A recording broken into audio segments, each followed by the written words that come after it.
अस्सलाम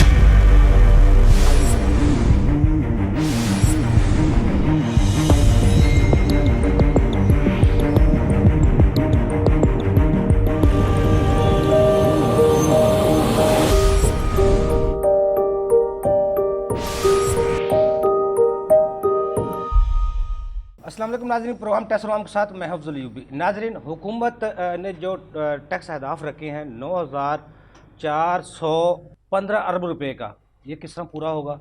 और हुकूमत ने जो टैक्स लगाए हैं, जिस सेक्टर पे टैक्स लगाए हैं, वो किस तरह वहाँ से हासिल किए जाएंगे? हर बजट में हुकूमत कोई ना कोई ऐसा सेक्टर ज़रूर रखती है जिससे सबसे ज़्यादा रेवेन्यू आए और जो टैक्स टारगेट हैं वो पूरे हो सकें। इस दफ़ा कौन कौन से सेक्टर में हुकूमत ने खसूसी तवज्जो दी है? आज एक सेक्टर को हम खास तौर पर डिस्कस करेंगे, प्रॉपर्टी सेक्टर को। क्या प्रॉपर्टी सेक्टर से जितनी डेड मनी थी या जितना सरमाया इस सेक्टर में लगाया जाता था, उसका अब जो एटीएल का और नॉन एटीएल का जो कंसेप्ट आ गया है, पहले फाइलर और नॉन फाइलर का था, अब एटीएल और नॉन एटीएल का जो कंसेप्ट आया है वो अब किस तरह होगा? आम आदमी अब कहाँ खड़ा होगा और बिजनेसमैन कहाँ खड़ा होगा, इस पर आज हम गुफ्तगू करेंगे। दूसरा, हुकूमत के पास सऊदी अरब से भी डॉलर आ चुके हैं, आईएमएफ से भी मुआहदा हो चुका है, जो हमारी इकॉनमी है अब जो कहा जा रहा है वो अदम इस्तेकाम से निकल आई है। क्या वाकई ऐसा है? अल्लाह करे ऐसा ही हो। इस पर गुफ्तगू करेंगे और इस पर गुफ्तगू करने के लिए मेरे साथ स्टूडियो में मौजूद हैं चौधरी खालिद महबूब साहब, आप चेयरमैन हैं स्टेट एजेंट डीएचए एसोसिएशन। उनके साथ मौजूद हैं फैसल इकबाल ख्वाजा साहब, माहिर टैक्स अमूर हैं, एफसीए हैं, मेंबर आई कैप हैं। उनके साथ मौजूद हैं चौधरी मोहम्मद हनीफ सलीमी साहब, आप executive committee Lahore tax bar के मेंबर भी हैं, टैक्स माहिर अमूर भी हैं, एडवोकेट भी हैं। खालिद साहब, सबसे पहले गुफ्तगू आपसे शुरू करते हैं, क्योंकि प्रॉपर्टी सेक्टर एक वाद सेक्टर था जहां सबसे ज़्यादा सरमाया देखने को मिलता था। वो ब्लैक मनी थी, वाइट मनी थी, ये अलग बात है। अब क्या सूरत हाल है? शुक्रिया अफसर साहब। पहली बात तो ये है कि जो प्रॉपर्टी का सेक्टर है वो पिछले 2016 से पूरा नेटवर्क में आ चुका था। जी जी। सारे टैक्स जितने अच्छे तरीके से ये सेक्टर चल रहा था पिछले चंद साल आप ले लें, या जितनी भी से ट्रेड हो रही थी, वो तकरीबन एक अंदाजे के मुताबिक तकरीबन 70 इंडस्ट्री जिसको ये रन कर रही थी, जिसमें मज़दूर तबके से लेके हर इंडस्ट्री आ जाती है। बदकिस्मती ये है कि हमारा ये शुरू से मुतालबा रहा है कि ठीक है आप डॉक्यूमेंट करें, हर इकॉनमी को करें, यानी हमारे सेक्टर को भी इन्होंने ऐसे किया। अब देखें जो बजट आया, बजट इन्होंने जो दिया है उसमें बिल्कुल प्रॉपर्टी को नहीं छेड़ा गया था। अब ये डंडा जो रात के अंधेरे में इन्होंने चलाया और जिसके जो ऊपर बजट पेश हमेशा से किया होता गया वो और था, जो पास हुआ वो और था। और जब आईएमएफ का आया उसका, उसमें इन्होंने काफ़ी चीज़ें, यानी आप कह लें कि रात के अंधेरे में हम तो कहते हैं कि जो शब खून मारा है इन्होंने, सज्जी दिखा के खबी मार दी। बस ऐसी है सर। ये इनकी हुकूमत का ही अलमिया रहा है हमेशा से। जब 2016 में सागडार साहब थे, उस वक्त भी जो फिनांस मिनिस्टर थे, उन्होंने ऐसा ही किया था। जब ये पहली दफ़ा उन्होंने कंपनी ऑर्डिनेंस निकाल दिया, जबकि किसी को पता नहीं था वैल्यूएट होगी कंपनी सारी, ये सारा। अब जो इस वक्त उन्होंने किया सर, वो इतना बड़ा मैं समझता हूँ कि सेट बैक है हमारी इस फील्ड के लिए। मैं अभी इसमें नॉन फाइलर को मैं डिफेंड नहीं करूँगा। ठीक है, हुकूमत के पास ये एक सेक्टर है, उसको करना चाहिए। मैं कहता हूँ जो फाइलर के लिए इन्होंने क्या किया, जब भी कभी टैक्स लगता है तो फाइलर ही का गला ये दबाते हैं।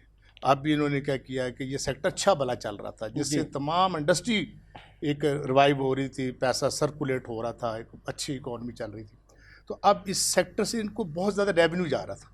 अब इन्होंने क्या किया कि वहाँ पे टैक्सेस बढ़ा दिए, चले कोई बात नहीं है, जिन्होंने 2 से 3% कर दिया, 236 के का बढ़ा दिया, 237 के 236 सी का बढ़ा दिया, फिर 236 के 37 के का बढ़ा दिया।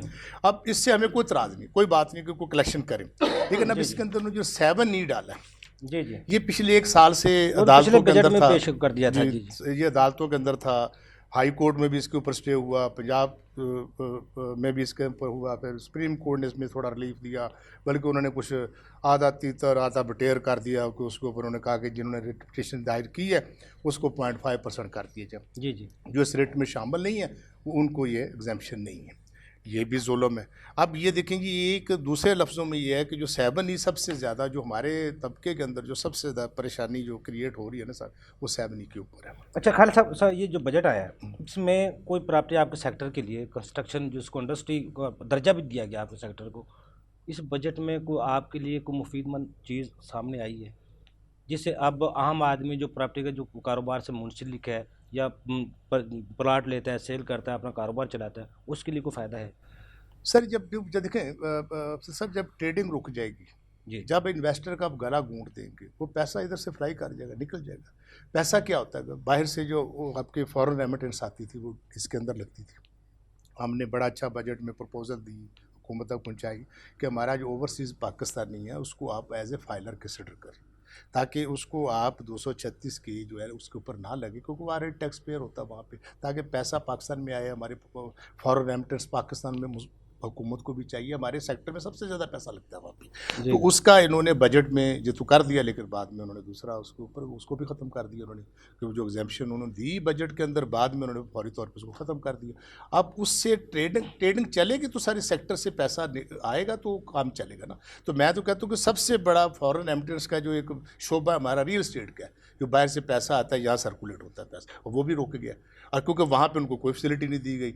उसके बाद इन्होंने नॉन फाइलर के ऊपर जो टैक्सेस लगाए, बिल्कुल लगाएं जी, हम ये नहीं कहते कि ना लगाएं, हम खुद प्रमोट करते हैं कि एटीएल में आप आएँ, क्योंकि एटीएल में बहुत से बेनिफिट है। लेकिन जब हम उनसे बात करते हैं इन्वेस्टर से, वो कहते हैं जी देखें, जब एक हमारे पास बंदा एक नॉन फाइलर बैठा होता है तो हम कहते हैं जी आप फाइलर बने, वो कहता है जी आप फाइलर हैं, बिल्कुल फाइलर है जी हम।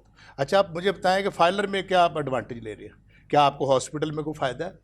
आपको बिजली के बिल में आपको फ़ायदा मिल रहा है? क्या आपको, यानी कि आपको कहीं जगह पे जाते हैं तो आपको कोई प्रायोरिटीज़ में आपको कोई, आपके पास कोई फाइलर का एडवांटेज है तो मुझे बताएं, तो हम फिर वहाँ पे लाजवाब हो जाते हैं, क्योंकि नॉन फाइलर भी वही तमाम फैसिलिटीज़ एंजॉय कर रहा होता है जो फाइलर लेता है। फ़ायदे तो हैं, टैक्स देने वाले जो एटीएल में है उसको फ़ायदे भी हैं, वो भी हम बताते हैं अपने नाजरीन को वो फ़ायदे क्या हैं।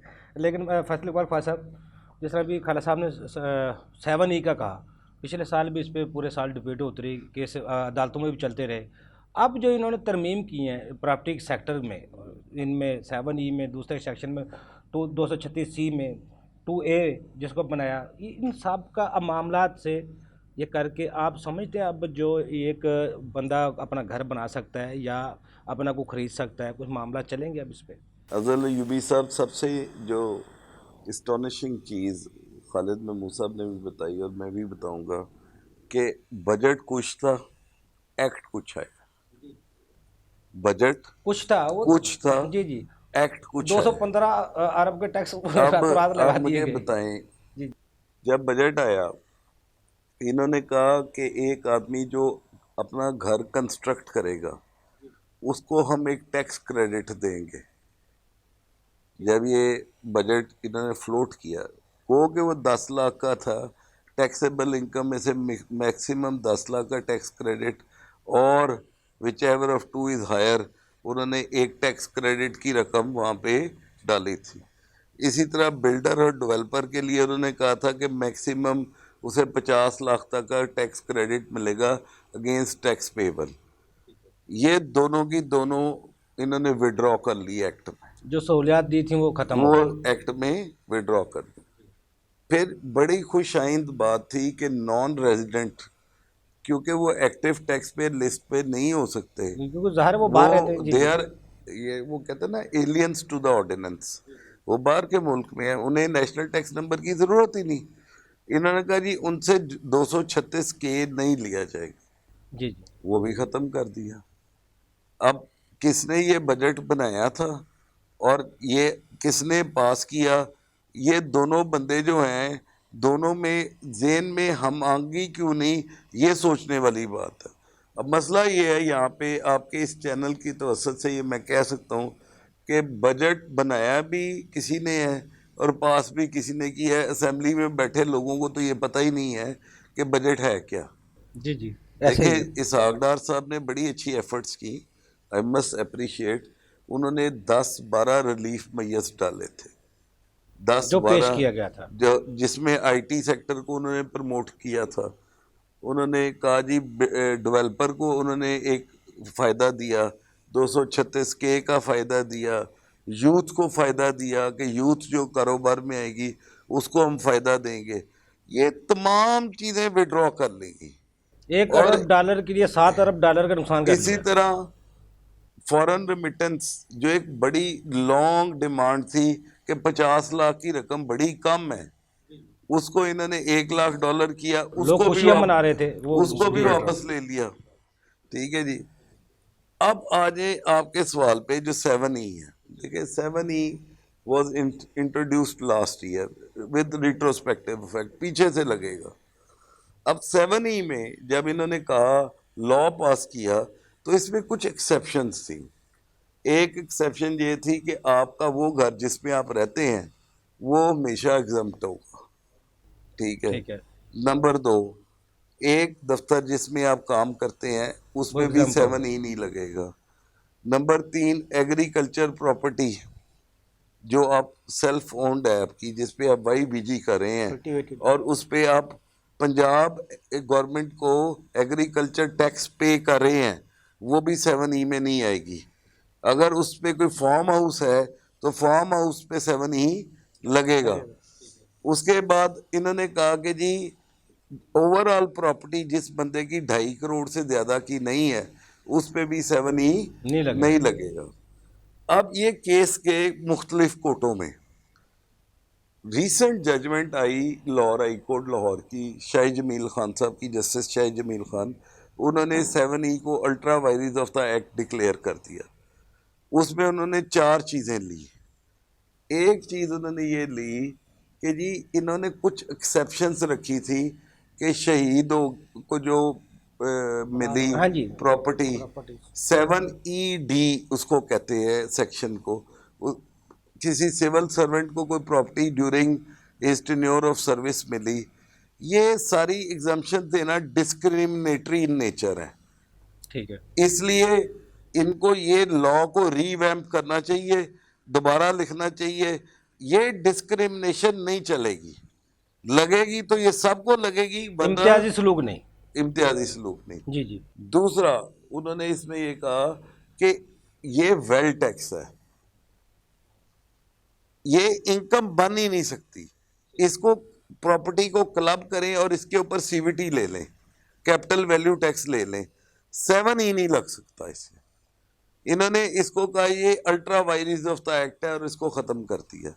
अच्छा, अब ये जजमेंट आई एन बजट के पर, लेकिन हुकूमत ने फिर इसमें कान कोई नहीं धरा, बल्कि क्या किया कि जो पिछले साल एग्जम्पशन थी उनमें ये डाल दिया कि वो लोग जो non active tax payer list पे हैं उनको 7E देना पड़ेगा, उनको कोई भी एग्जम्पशन नहीं मिलेगी, ना घर की, ना घर की, ना दफ्तर वो की, 2.5 करोड़ पे वाली, ना वो जमीन पे, ना अराजी पे। एग्रीकल्चर प्रॉपर्टी वाली, उनको किसी किस्म की कोई एग्जम्पशन नहीं होगी।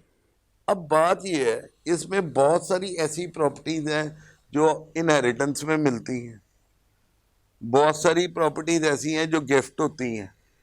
सही, बहुत आपने गिफ्ट, अब पाकिस्तान में रिस्ट्रिक्ट हो गया कि वो ब्लड रिलेशन में होगा।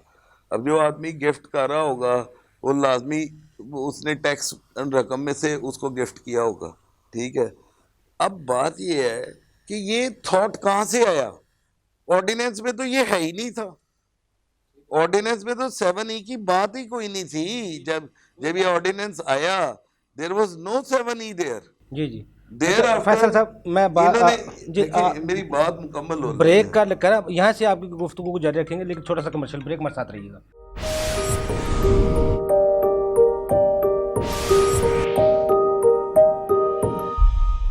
वेलकम बैक नाजरीन। जी फैसल साहब, अब देखिए उन्होंने वो सारी कहा जी नॉन एक्टिव टैक्स पेयर जो है ना उसको ये कोई एग्जम्पशन नहीं मिलेगी इस साल। ठीक है, 7E उसको देना पड़ेगा। अगर उसने रिटर्न में नहीं देनी ना तो 1% हमने उसे लेना ही लेना है। और उसके लिए उसने ये कर दिया है कि ये पैसा इकट्ठा करेगा रजिस्टरिंग अथॉरिटी, यानी अगर वो बंदा कोई ऐसी प्रॉपर्टी सेल करने जाता है जो कि non active tax payer list पे है, तो जो बंदा at the time of registration tax इकट्ठा कर रहा वहाँ होगा 1% देना पड़ेगा। तो वो 236K के साथ साथ 7E भी लेगा, यानी 1% फेयर मार्केट वैल्यू का 7E भी कलेक्ट करेगा। किया जाएगा। जी जी, अब इसी तरह नॉन रेजिडेंट है, उसको इन्होंने कहा इसमें 236K नहीं लगेगा, ठीक है, वो भी ख़त्म कर दिया। उन्होंने कहा नहीं नॉन रेजिडेंट को भी 236K अगर वो एक्टिव टैक्स पेयर लिस्ट में नहीं है। देखें ये पूरी दुनिया में कॉन्सेप्ट ही नहीं है कि मैं अमेरिका में काम कर रहा हूँ ठीक है, मैं वहाँ वहाँ पे टैक्स पेयर हूँ। HMRC उनका एक इदारा है, उसके साथ मैं रजिस्टर्ड हूँ। ठीक है, मैं वहाँ पे अपनी रिटर्न फाइल कर रहा हूँ, मेरा वहाँ पे एक सिस्टम है जिसके तहत मैं टैक्स दे रहा हूँ। ठीक है, अगर मैं वहाँ से कोई फॉरेन रेमिटेंस पाकिस्तान में लाता हूँ और यहाँ पे प्रॉपर्टी खरीदता हूँ तो पाकिस्तान को तो वेलकम करना चाहिए। सही कह रहे हैं। ठीक है, जी जी। अब वो यहाँ पे नेशनल टैक्स नंबर क्यों लेगा, किस वजह से लेगा? वो सिर्फ एक्टिव टैक्स पेयर बनने के लिए। फिर पहले इन्होंने क्या किया था, 2% रेट था उसका, ये जो है 236 के 4%, 7% था नॉन एक्टिव का, उसको उठा के कर दिया 10.5%। 7%। 7 से उठा के क्या कर दिया 10.5%, और एक्टिव वाले को कर दिया है 2 से 3%। अब मुझे एक चीज बताएं, मैंने एक प्रॉपर्टी बेची जो मैंने 2010 में खरीदी थी, उसका कैपिटल गेन है एग्जाम्प्ट। अगर इससे पहले क्या था, इन्होंने क्लॉज डाली थी कि जिसका कैपिटल गेन एग्जाम्प्ट है उससे 236 के नहीं लिया जाएगा। वो क्लॉज भी इन्होंने विड्रॉ कर ली, वो क्लॉज भी इन्होंने विड्रॉ कर ली। अब मैंने सपोज 10 करोड़ की प्रॉपर्टी बेची, 30 लाख मेरा टैक्स इकट्ठा हो गया।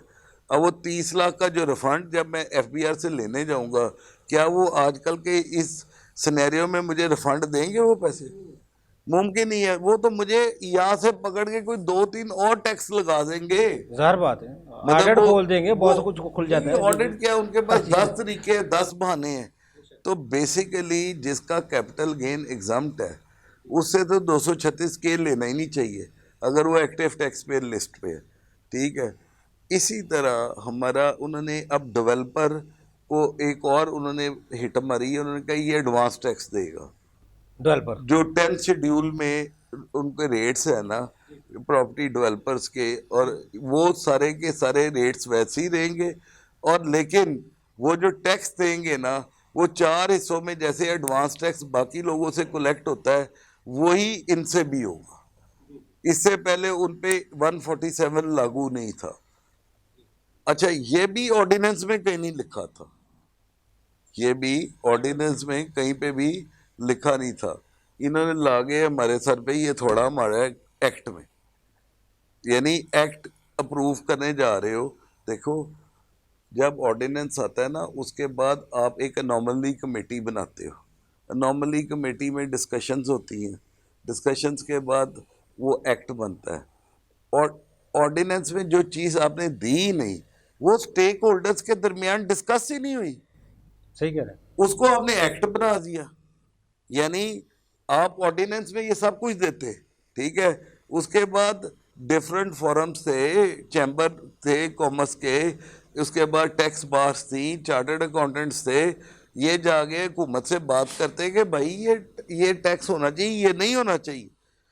लेकिन किसी ने को पता ही नहीं चला ना, वो तो मौका पास नहीं दिया ना, मौका नहीं दिया। उन्होंने एक्ट पास किया। एक्ट, अब मेरे पास 14 रिलीफ मेयर्स थे, 14 रिलीफ मेयर्स थे ऑर्डिनेंस में, सारे के सारे विड्रॉ किए, नए टैक्स लगाए और उसे एक्ट बना दिया।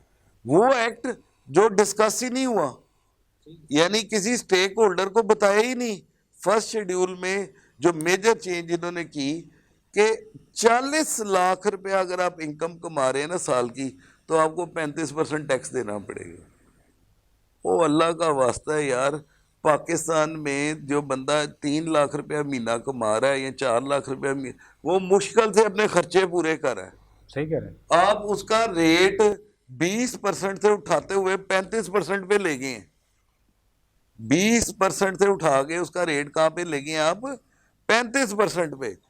ओ किस, मतलब यानी ये तो ऐसे है जैसे लगता है कि हमें इंडियन फौज की जरूरत नहीं है, हमारे अपने फोर्स ही काम, हुक्मरान ही हमें मार देंगे। अब वो जो FBR के अफसरान है वही फौज है। नहीं, हमारे हुक्मरान FBR के अफसरान को आप कैसे कह सकते हैं? वो तो खाली इन्फोर्सिंग अथॉरिटी है ना। तो ज़ाहिर बात है कानून बन गया तो वो कानून तो बनाने वाले को समझ होनी चाहिए। कानून वो IMF की डायरेक्शन पे बनाया गया, ये खुद जिसकी डायरेक्शन। जी जी, IMF तो अब जो स्टैंड बाई जो मुआहदा हुआ तो वो फैसल साहब बाद में हुआ। आप देखें, पास होने के बाद रात का कार डीलर एसोसिएशन वाले रो रहे हैं, ये जो सुपर टैक्स लगा दिया है गाड़ियों पे इन्होंने, 2000 सीसी से ऊपर का, वो कहते हैं जी हमारे तो शोरूम बंद हो रहे हैं।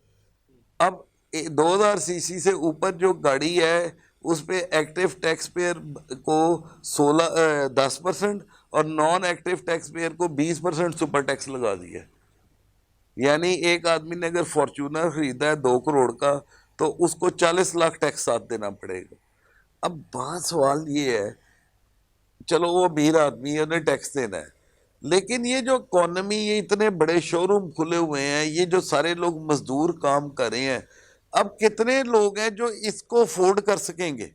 सही कह रहे हैं। कितने लोग हैं जो इस तरफ जाएंगे?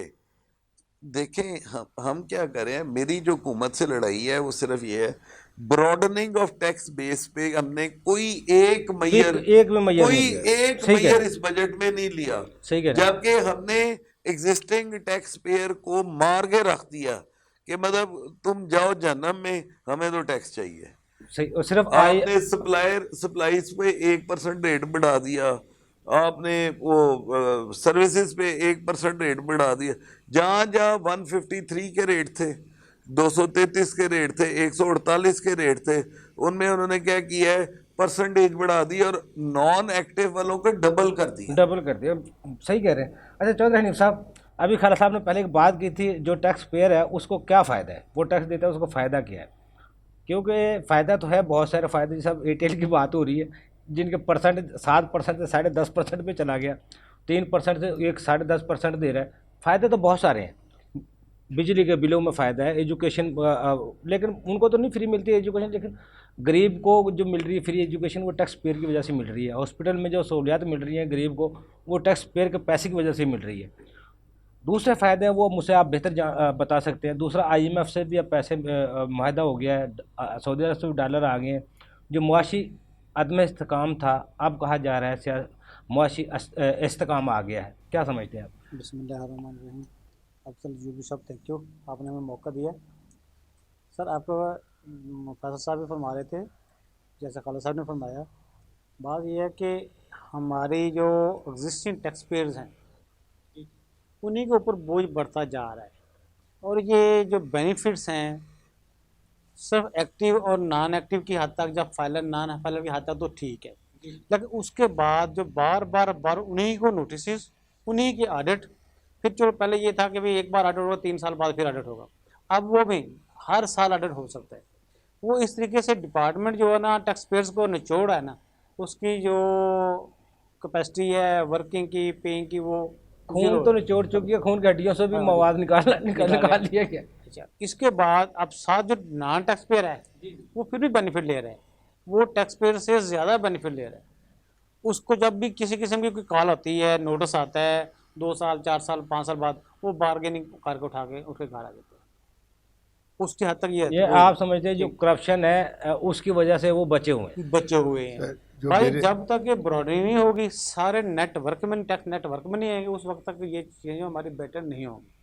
बाकी रही बात, जब आपके क्वेश्चन क्या था, उसमें यह है कि ठीक है, IMF से हमारा स्टैंड बाई एग्रीमेंट हो गया है, $2 अरब सऊदी से भी आ गए हैं, तो दुआ है हमारी कि हमारी इकॉनमी बेहतर हो, स्टेबल हो, लेकिन जब तक इसमें सियासी स्टेबिलिटी नहीं आएगी, सियासी इस्तेकाम नहीं आएगा, उस वक्त तक कोई भी हमारी इसमें कोई बेहतरी की मैं नहीं समझता। अच्छा सब, वैसे आप कोर्ट डील करते हैं, टैक्स पेयर को भी आप डील करते हैं, बजट के बाद जैसा फैसला साहब ने बताया सब कुछ उल्ट हो गया, लेकिन 30 जून से पहले जो ऑर्डर लाखों की तादाद में निकले हैं मौजूदा टैक्स पेयर के, अब मौजूदा टैक्स पेयर अगले साल की तैयारी करेगा कि ये जो केसेज उनके खुले हैं, वो ऑर्डर हुए हैं, उनको भुगतेगा? सर वो केसेज भुगतेगा, उसके पर इतना कहाँ टाइम नहीं होगा कि वो अपने काम कर सके।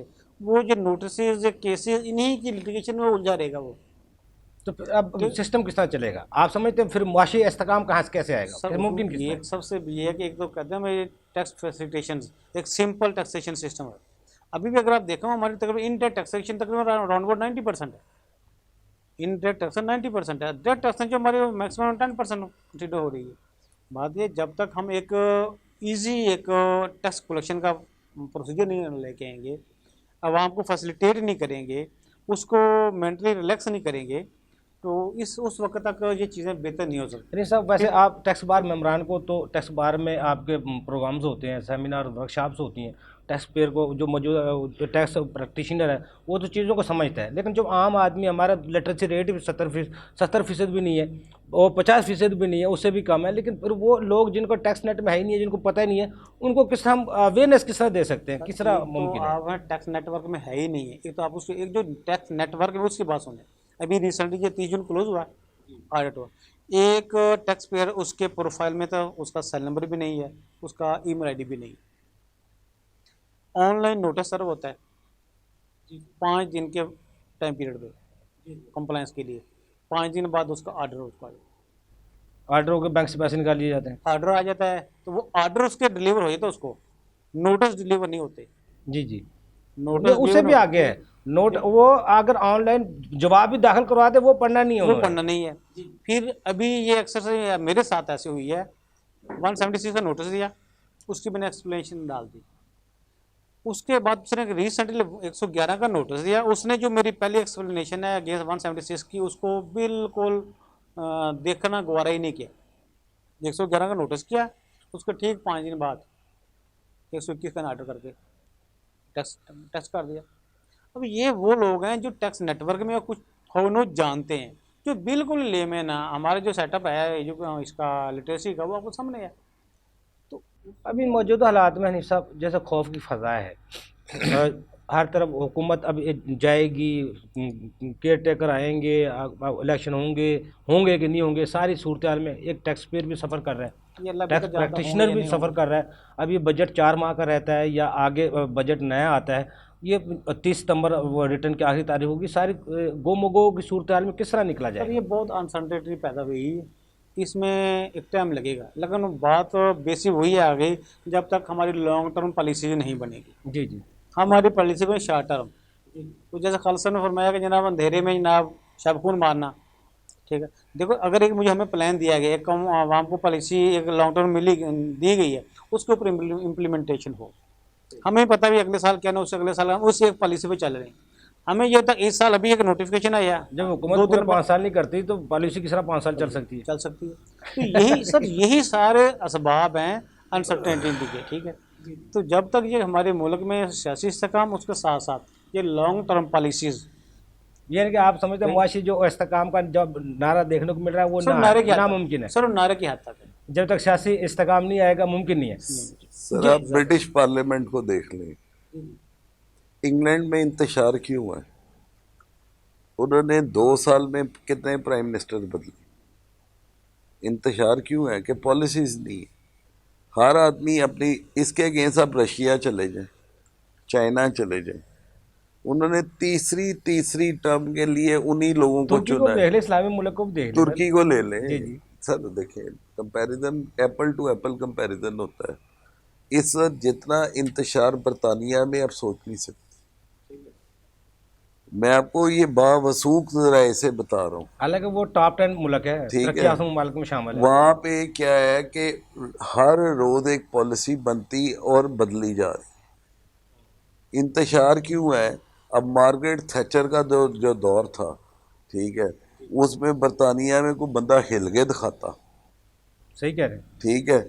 अब आप देख लें, रशिया को देख लें, जर्मनी को देख लें, कोरिया को देख लें, आप इवन इंडिया को देख लें। जी जी, इंडिया अब तकरीर में क्या कहता है? मोदी ने, आपने सुना उसकी मैं तकरीर? अक़वाम मुत्तहिदा में उसे वो कहता 27 है मिनट की स्पीच आप उसकी। जी जी, पाकिस्तान के बारे में बात करना बंद करो, सही कह रहे हैं। अपनी सोचो।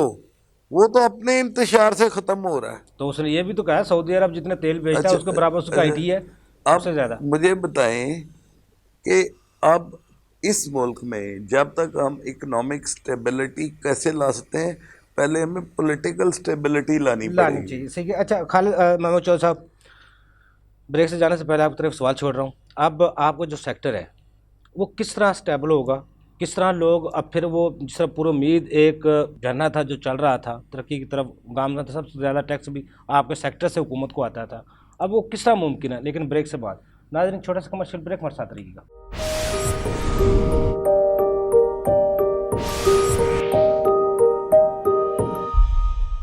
वेलकम बैक नाजरीन। जी खाला साहब। सर, जो आपका सवाल है उससे पहले मैं थोड़ी दो चीज़ें एक और बयान करूंगा। जैसे अभी फैसल साहब ने बड़े अच्छे तरीके से 7E का जिक्र किया, बड़ी डिटेल इन्होंने गुफ्तगू की है। मतलब साहब ने ये सारा चीज़ें बताई हैं कि यहाँ पे हमारे मुल्क में जो बनाने वाले हैं वो भी बदनीयत है और ये इम्प्लीमेंट करने वाले हैं वो भी बदनीयत है। सारी गुफ्तगू जब हम कर रहे हैं यहाँ पे, तो वो स्टेबिलिटी कैसे आएगी सर?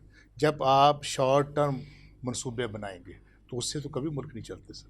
जब आप इतना बड़े मुल्क को 25 करोड़ आबादी को आप कहेंगे कि ये इतने महीने के लिए बजट बनाना है, हमने सिर्फ इलेक्शन कैसे लड़ना है, इलेक्शन में कैसे हमने समरात हासिल करने हैं, तो सर फिर उस मुल्क में इस तरह के काम जो होते हैं तो वो लोग अतमाद नहीं करते, क्योंकि उनको पता होता है कि जो आज हम कर रहे हैं कि वो कल नहीं रहेगा।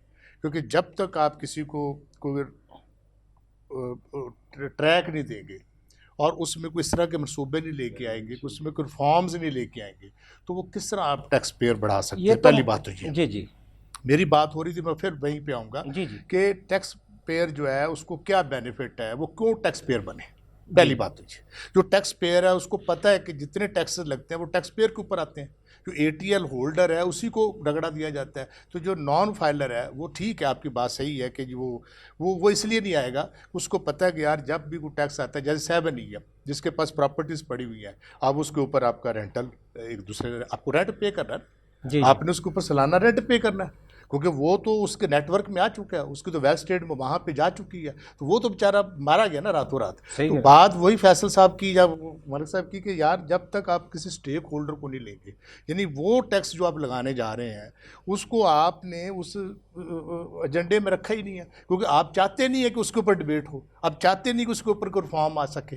इसलिए कि उनकी बदनीति की वजह से ये सारे फैसले जो रात को करते हैं, आर्डिनेंस और आ गया, डिबेट किसी और के ऊपर करवाई जा रही है, और स्टेक होल्डर को पता ही नहीं है कि हमारे साथ क्या होने जा रहा है। देखिए, मैं कहता हूँ कि मैं स्टेक होल्डर हूँ, हमारा प्रॉपर्टी का एक सेक्टर है, हम कहते हैं कि हमें बुलाएं, हम बताएं आपको कि आपको कैसे मैक्सिमम अपना जनरेट हो आपके पास। 2016 में बुलाया था सागडार साहब ने आपको। सर हमने प्रपोजल दी, जी। आज वही प्रपोजल जो वैल्यूएशन टेबल था वो हमने बना के दिए थे। जी जी हमने उनको कहा था ना कि आप FBR के वैल्यूएबल टेबल बनवाएं, हम आपके साथ फेवर करेंगे, लेकिन हमारा एक मुतालबा था उस वक्त कि जो DC रेट आप ले रहे हैं चारों सूबों से, आप उसका और FBR रेट एक कर दें, जी जी ताकि लोग कंफ्यूज हो रहे हैं। तो उस वक्त चूँकि मुस्लिम लीग नून की शायद हुकूमत सिंध में नहीं थी, तो KPK में दूसरी PTI की थी, पंजाब में नून लीग की थी, शायद उस ये इम्प्लीमेंट नहीं हो सका, जिससे लोगों को कन्फ्यूज़न हुई। कि हम लोगों को बताते हैं कि ये प्रॉपर्टी है भाई, इसका जो फेडरल ने रेट रखा वो ये असेसमेंट है, और जो प्रोविंस जो कह रहा है उसका ये रेट, अभी चीज़ वही है, लेकिन इसकी वर्थ और है, इसकी वर्थ और है। वो कंफ्यूज होता था कि यार मैं ये किस तरह कैलकुलेट करूं कि आप इसकी वर्थ यहाँ पे कोई करोड़ कह रहे हैं, यहाँ पे 75 लाख है। हमने उन्हें कहा था कि आप इसको एक कर दें, एक टेबल बना दे, जो DC रेट है FBR रेट एक ही हो, ताकि दोनों टैक्स, जो प्रोविंस टैक्स है वो भी उसी के ऊपर कैलकुलेट होगा, और जो आपका फेडरल टैक्स FBR ले रहा है वो भी उसी के ऊपर होगा। लेकिन आज तक वो हुकूमत नहीं बना सकी, और हमने ये इस बजट में भी तजावीज़ दी हैं कि एटलीस्ट कम अज़ कम आप इस चीज़ को तो हल कर दें, चूँकि आपकी हुकूमत है, PDM में है, पूरे चारों सूबे में। अभी तक शायद उसका भी मेरा ख्याल अभी मार्केट में हमें ऐसा नहीं मिला कि जिससे हमें ये पता चले कि यार ये दोनों चीज़ें उन्होंने इकट्ठी कर दी। अच्छा, अब आपने बात की, सॉरी मैं आपकी बात करके, आपने बात की कि ये सेक्टर किस तरह रिवाइव करेगा। जी सर देखें, जब एक सेक्टर चल रहा था, क्या उनको रेवेन्यू नहीं जा रहा था उसमें? जा रहा था, आ रहा था। उसके ऊपर और टैक्स बढ़ा देते, ऐसे ही था ना जी, कि उसकी अगर उन्होंने, जैसे इन्होंने 2% से 3% कर दिया, स्टैम्प ड्यूटी 1% थी 2% कर दी, प्रोविंस ने भी अपना बढ़ा दिया, फिर साथ ये चीज़ें डालने की क्या ज़रूरत थी जो ऑलरेडी कॉम्प्लिकेटेड थी, जो लोगों को समझ नहीं आ रही कि यार इस पर हम कैसे आएंगे। तो वो बात मुझे, जो मेरे सामने नॉन फाइलर बैठता है ना, तो मेरे लिए क्या प्रॉब्लम आती है, मुझे तो फाइलर बनाने में उसको खुशी होती है कि यार ये हमारा मुल्क चलेगा, डेफिनेट हम टैक्स देंगे तो मुल्क चलेगा। इसमें जैसे आपने कहा हॉस्पिटल चलते हैं, गरीबों के इलाज होते हैं, फ्री स्कूल चलते हैं, लेकिन वो स्पेसिफिक जो नॉन फाइलर है वो कहता है कि जी आपको बिजली के बिल में कोई सहूलत मिल के आती है, वो तो आपने टैक्स रेट में शामिल होता है सर, ठीक है ना, उसमें मिलता है, एग्जम्पशन होती है ना बाद में। जैसे फैसल साहब ने कहा कि जी पहले 236 के से ले लें, मोबाइल का बैलेंस भी दूसरा सर वही बात आ गई ना कि आप 236 के ले लें, क्योंकि ये बेशक आपको रिफंड देना जो एडजस्ट करना है, लेकिन उनको पता है कि कौन करेगा। अच्छा खाला साहब, करना ही नहीं है। खाला साहब ये बताएं, जो आवाम बजट के बाद सोच रही है हमने मकान खरीदना है या बेचना है, अब वो सोचो सचो पंच में हमने करना क्या चाहिए, उनके लिए क्या पैगाम है? सर उनके ऊपर आपने इतना बड़ा कदगन लगा दिया है कि जो जिस अब तरह बेचने वालों को सोचना चाहिए बेचनी चाहिए प्रॉपर्टी, या सर खरीदने देखें ना, वालों को बेचने सोचना वाले खरीदना के लिए चाहिए? आप देखें, बेचने वाला अगर फाइलर भी है तो जैसे फैसल साहब इस बात को शायद करेक्ट करेंगे, जो मेरे नॉलेज के मुताबिक ये मशर टैक्स है कि वो एग्जाम्पशन सर्टिफिकेट लेगा ATL में, को सर ऐसे ही है? वरना उसके आप मुझे बताएं कि आपका जो कंसर्न, हाँ, आपका जो कंसर्न DC जो कमिश्नर है, जी, जी। तो क्या आपको वो मिलेगा? क्या वो बगैर पैसे से काम होगा? यानी आपका जो जायज़ काम है जिसके ऊपर आपको एग्जाम्पशन अगर है, कानूनी अगर आप हक 2.5 है। करोड़ की प्रॉपर्टी है, आपने जी, उसके जी। ऊपर टैक्स देना, उसको वो कहते हैं जी पहले अपने कंसर्न कमिश्नर से जाके इसको वैल्यूएट करवाएं, क्या ये एग्जाम्पशन में आता है, नहीं आता। सर ये इस तरह के फैसले जो होते हैं ना, ये अवाम दोस्त टैक्स नहीं कहला सकता। आटा गूंदना भी है जैसे, हाँ, और हिलना भी नहीं है। हिलना भी, और ये अवाम दोस्त टैक्स नहीं होता। मैं कहता हूँ कि डंडे के ऊपर ऐसे रात के अंधेरों में टैक्स लगा के टैक्स फाइलर नहीं बना सकते आप अगर डंडे से फाइलर बना सकते होते ना तो आप बहुत फाइलर बन बहुत चुके फाइलर होते। बन जब चुके तक आप फाइलर नहीं बनाएंगे उस वक्त तक, जब तक आप फाइलर को सहूलतें नहीं देंगे, और नॉन फाइलर जो है वो उस चीज़ से सीखेगा। सहूलतें भी ना, तो अवेयरनेस ही दे दें, सर मैं वही कह लोगों रहा को हूँ, अवेयरनेस ही दे दें, लोगों को पता है समझा ही क्या? दें। वो हमारे पे मुस्कुराता है कि सही जी बात। देखिए जी आप टैक्स देते हैं, आपके आए दिन नोटिस आए होते हैं, आपको आए दिन आपको ऑडिट के केसेस आपके भुगतना पड़े। वो मैं वही फैसिलिटीज़ इंजॉय कर रहा हूँ जी। मैं वही जो पेट्रोल आप डलवाते हैं उसी पैसों में मैं डलवाता हूँ, जो फैसिलिटीज़ आप लेते हैं मैं, लेकिन मैं इसमें नहीं हूँ, मेरी प्रॉपर्टी है, मैं करोड़ों अरबों रुपए की ट्रांजेक्शन कर रहा हूँ। तो उसको सर इससे फ़र्क नहीं पड़ता कि 10% देगा, ये 3% देता, मैं वो उसके पास ब्लैक मनी है, वो एंजॉय कर रहा है सर, इस नेटवर्क में नहीं है। जैसे मलिक साहब ने कहा कि वो नोटिस आता है वो उसको बाहर बाहर से फार कर देती। इससे सबसे बड़ा जो अदारा हर्डन है वो FBR का है। सही। वहाँ पे पूरी फौज भर्ती की है जो कि 6000 मुलाजमों से शायद पूरी उन्होंने कलेक्शन हो जो सकती है, हुकूमत ने, लेकिन जितना उन्होंने फैसल वहाँ साहब पे का हुकूमत ने कहना है तो उन्होंने तो करना है। सर हुकूमत चाहती नहीं है ना। जी, जी। जब हुकूमत आपकी ये चाहेगी इख्तियारात भी कि हुकूमत ने दिए ना, ये कर रहे हैं। हमें वक्ती तौर पे क्या बेनिफिट मिल रहा है, हुकूमत अवाम का तो सोच ही नहीं रही। वो तो अपनी हुकूमत चलाने के लिए सोच रही कि हमने अगले 9 महीने में या हमने ये 3 महीनों में क्या करके जाना है, वोट बैलेंस किस तरह लेना है। ये सर जब बजट होता भी 86 तो पहले बजट पेश किया था, वो कह रहे वोट बैलेंस के लिए ये बजट पेश किया गया, लेकिन जो पास किया गया उसमें तो उल्टा हो गया ना सर। उल्ट इसलिए हुआ ना सर कि वो हकीकत पे मबनी नहीं था। हमने उसको भी रिजेक्ट किया था कि यार ये जो लॉलीपॉप दिया जा रहा है इसके पीछे कुछ ना कुछ ऐसी हिकमत आएगी कि जो रात के अंधेरे में ही आएगी। अच्छा, वो फैसल आर्डिनेंस साहब, जो आया वो उन्होंने साबित कर पहले दिया। 231A(b) के तहत जो 0.6 टैक्स लगाया गया था, पूरी ताजिर बरादरी सरापा एहतजाजों के सड़कों पे आ गई थी। वो हुकूमत को 2013-14 में वो टैक्स वापस लेना पड़ा था। अब फिर वो टैक्स लग गया 1 जुलाई से, उसका इतलाक भी हो गया तमाम बैंकों से। 50,000 से ज़्यादा जो रकम देगा वो 0.6 टैक्स देगा अगर ATL में नहीं है तो। इस पर भी कोई नहीं बोला। दूसरा, जी जी, नहीं होना चाहिए, मैं इससे कोई नहीं करा, नहीं होना चाहिए, लेकिन आप अब इस दफ़ा कुछ नहीं बोला, कोई इस पर एहतजाज के लिए कुछ नहीं आया। मैं तो इस हक में हूँ कि हर चीज़, हर सोर्स डिक्लेरेशन जो है वो ज़रूरी है कि हर आदमी को पाकिस्तान में तो जो खौफ खत्म किया जाए ना। सर जिस तरह अभी खाला साहब कह रहे थे, देखिए, वो जब मौजूदा टैक्स मैं देके सर कुछ आपको भुगतना, टैक्स बताऊं, नेट में आना है। जी, जी। अभी जो खौफ है ना, मैं बताता हूँ, खौफ अपनी जगह है। उसकी वजह क्या है कि FBR का जो अदारा है ना, उस पूरे अदारे को रीवैम्प करने की ज़रूरत है। यहाँ पे SCCP के तर्ज पे अफसर आने चाहिए। अब securities and exchange commission of Pakistan है जी, ना, जी। वहाँ पे यहाँ वकील बैठे हैं, यहाँ चार्टर्ड अकाउंटेंट बैठे हैं, और वो 3-3 साल के कॉन्ट्रैक्ट पे बैठे हैं, ठीक है। वहाँ पे कोई तस्वर भी नहीं है कि कोई बंदा को पैसे किसी से मांगे, लेकिन ठीक है। ट्रिब्यूनल में 3-3 साल के कॉन्ट्रैक्ट पे आ रहे हैं। सर मेरी बात समझे, आप अभी FBR तक थे, जब तक आप इस अदारे में तनख्वाहें नहीं बढ़ाएंगे, ज़्यादा स्टाफ नहीं लेके आएंगे, और वो स्टाफ लेके आएंगे जो रिलेटेड है प्रोफेशनल अकाउंट्स में, ACM में, ACCA, CA और लॉयर्स, ये लोग नहीं लाएंगे, यहाँ पे लागे नहीं बैठेंगे, ना कलेक्शन बेहतर हो सकेगी, ना इस अदारे की वर्किंग बेहतर हो सकेगी। अब देखिए, ब्रॉडनिंग ऑफ टैक्स बेस भी, मैं छोटी सी मिसाल देता हूँ। मैंने इन्हें लिख के दिया कि पाकिस्तान में 68 लाख कमर्शियल कनेक्शन है। कितने कनेक्शन है? 68 लाख। उसके अगेंस्ट सिर्फ 3 लाख कमर्शियल कनेक्शंस की रिटर्नें आती हैं। और बाकियों की बिजली बंद क्यों नहीं करते? सही कह रहे हैं। बंद कर दो उनकी बिजली। क्यों चल रही है उनकी बिजली? जब तक वो टैक्स नहीं देंगे या टैक्स नेट में नहीं आएंगे, उनको वो बिजली इस्तेमाल करने का हक नहीं है। जी जी। क्यों है उनको ये आती? 68 लाख कमर्शियल कनेक्शन है, 3 लाख रिटर्नें आती हैं सिर्फ कमर्शियल कनेक्शंस की। आपकी 33 लाख में से 13 लाख तो सैलरी की रिटर्नें आती हैं। इसमें एंटीन होल्डर भी तो हजूर, अगर 68 लाख है वो कमर्शियल मीटर, फिर 70 लाख से ज़्यादा एंटीन होल्डर भी होंगे हाँ जो रिटर्न फिर भी 40 लाख आती है। आती है तो 40 लाख भी नहीं और 33 लाख रिटर्न आई है पिछले 35 साल के दरमियान है जो उस 33 लाख में से 5 लाख बिलो टैक्सेबल लिमिट वाले हैं, जो खाली सिर्फ ये प्रॉपर्टी के लेन देन के लिए एक्टिव टैक्स पेयर लिस्ट पे हैं, यानी वो एटीएल पे रहना चाहते हैं। 13 लाख सैलरी वाले हैं, 3 लाख कमर्शियल वाले हैं। बाकी चुगे चो जो रिटर्न आ रही है, जो एओपी, ये रिटेलर्स और ये सब डाल डूल के वो 12-13 लाख रिटर्न।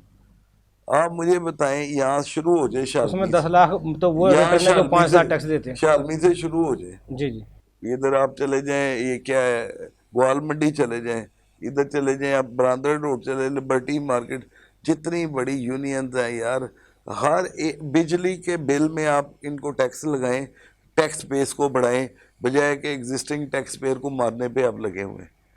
आप इन लोगों को काबू क्यों नहीं करते जो अच्छा, लोग टैक्स नहीं फैसल दे साहब, रहे? अब जैसे प्रॉपर्टी की हम बात कर रहे थे, खाला साहब से मैंने सवाल किया, प्रॉपर्टी खरीदने वाले हैं या बेचने वाले हैं जो भी, उनको अब लाहेमल किस तरह, यहाँ ये कतल- नेट से बचना पड़ेगा, क्या करना पड़ेगा? अगर नेट में आना है तो उनको क्या तरीके का इख्तियार करना सर पड़ेगा? देखें, कता कलामी माफ, 14 करोड़ रुपए की लोग गाड़ी लेते हैं, कितने की? 14 करोड़ की। उसमें non active tax payer 90 lakh रुपए टैक्स देके उसे रजिस्टर करा रहा है।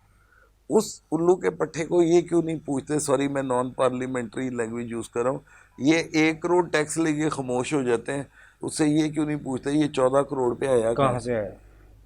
ये 14 करोड़ पे कहाँ से आया आया? कहाँ से? अब ये जो प्रॉपर्टी के लेन देन की बात आप कर रहे हो ना, इसमें भी जो सबसे बड़ी हर्डल है वो अब आनी है वाइट पैसे की, जी क्योंकि जो non active tax payer list है उसमें 10.5% रेट तो कर दिया है, लेकिन मैं आपको बताऊं कि अब उन्होंने कुछ प्रोफेशनल मेरी तरह के हायर किए हैं जो कि एक जाल बिछाएंगे। जी जी।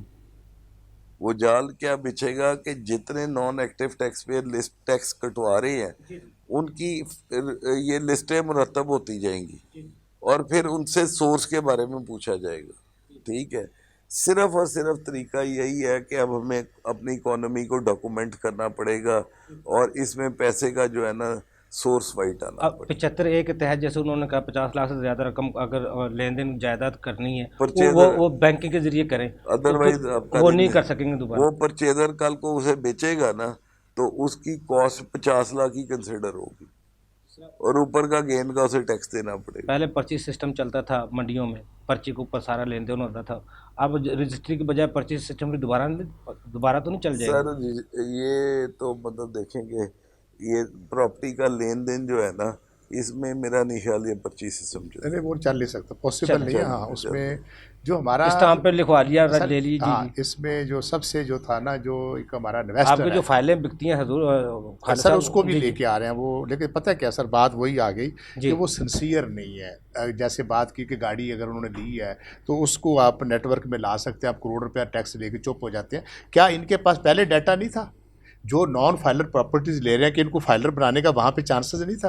करोड़ों लोगों ने प्रॉपर्टीज ली दी है लेकिन नॉन फाइलर ही रहे हैं। तो अब ये अगर वो उनको नोटिस आ जाता है तो नोटिस बाहर से वो खत्म हो जाता है सर। खत्म हो ये जाता है। एक हमारे अरे system में सलीम fault साहब, क्या तजावीज़ आखिर में हजूर, किस तरह बेहतरी की तरफ सिस्टम को? आप हालात तो जिस तरह डिस्कस हुआ है वो तो अफसोसनाक है। सर इसमें यह है कि सबसे पहले ये कि ये इम्तियाजी सलूक है ये ख़त्म किया जाए, सबको एक ही पैरामीटर में आना चाहिए। हमारे वज़ीर आज़म साहब जो बयान देते हैं वो एक ही सब में खड़े हो गए, महमूद अयाज, ठीक है, तो वो ना बयान कोई की बंदा हद रहा, ना बंदा नवाज। तक काश उस पर अमल दरामद भी हो, हमारी दुआएं हैं अमल दरामद हो उस पर।